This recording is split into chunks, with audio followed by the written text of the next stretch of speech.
छत्तीसगढ़ के बीजापुर में 3 दिन पूर्व नक्सली हमले में शहीद साहबगंज थाना क्षेत्र के ठेकवा गांव निवासी सीआरपीएफ की 210वीं कोबरा बटालियन में तैनात शहीद धर्मदेव गुप्ता का पार्थिव शरीर सीआरपीएफ की टुकड़ी द्वारा उनके पैतृक गांव ठेका लाया गया। इस दौरान रास्ते में हजारों की संख्या में लोग पार्थिव शरीर के साथ ठेका गांव के लिए निकल पड़े थे। हजारों की संख्या में पहुंचे लोगों ने शहीद को अंतिम विदाई दी। वहीं सीआरपीएफ के जवानों ने शहीद को फायरिंग के साथ सलामी दी। साथ ही प्रभारी मंत्री, डीएम, एसपी, सीआरपीएफ के अधिकारियों और शहीद के पिता, भाई और अन्य परिजनों ने शहीद के पार्थिव शरीर पर पुष्प अर्पित कर श्रद्धा सुमन अर्पित। छत्तीसगढ़ के बीजापुर में हुई नक्सली घटना में शहीद धर्मदेव कुमार जी का आज पार्थिव शरीर उनके गांव ठेका में लाया गया है। यहाँ पर लोगों ने भावभीनी श्रद्धांजलि दी है। माननीय प्रभारी मंत्री श्री रमनशंकर पटेल जी और जनप्रतिनिधियों की उपस्थिति में राजकीय सम्मान के साथ उनकी विदाई की जा रही है और पूरा जनपद जो है गमगीन है।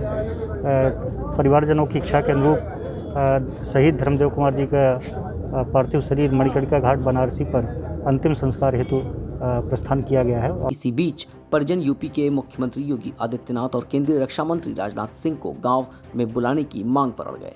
एक तरफ शहीद का पार्थिव शरीर और दूसरी तरफ नाराज परिजन। इस भीषण गर्मी और तीखी धूप के बीच मान मनोबल का दौर चलता रहा। जिलाधिकारी संजीव सिंह और पुलिस अधीक्षक अमित कुमार द्वारा परिजनों से कई बार बात की गई। इसके साथ ही प्रभारी मंत्री रमाशंकर पटेल द्वारा भी परिजनों से कई बार बात की गई।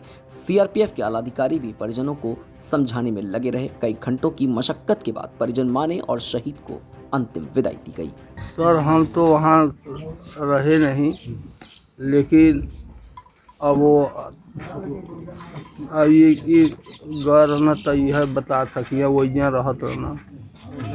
हम तो वहाँ रहे नहीं, मतलब वहाँ से शाम को 9 बजे अपने परिवार से बात किए, अपनी बीबी से, तो कहे कि हम जा रहे हैं ऑपरेटर की कानिका होला जंगल में जा रहे थे और तुमसे सवेरे बात होगा। तो उसकी औरत बोली कि सवेरे हमसे बात कर लेना। तो सवेरा जब हुआ तो फ़ोन लगाई तो कोई मतलब की बात नहीं हुआ। इस दौरान शहीद की पत्नी अंतिम विदाई देते समय कई बार बेहोश हो गईं। शहीद के शव को देखते हुए शहीद की माता, पत्नी और अन्य रिश्तेदार महिलाएं दहाड़ मार कर रोने लगीं।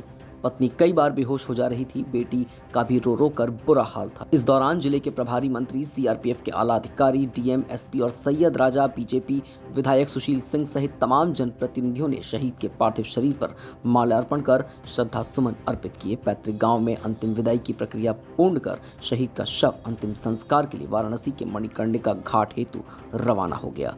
अंतिम यात्रा में जगह जगह पुलिस बल की तैनाती की गई और पुलिस की अगुवाई में शहीद का पार्थिव शरीर उनके गांव ले जाया गया और गांव से फिर अंतिम संस्कार के लिए वाराणसी ले जाया गया।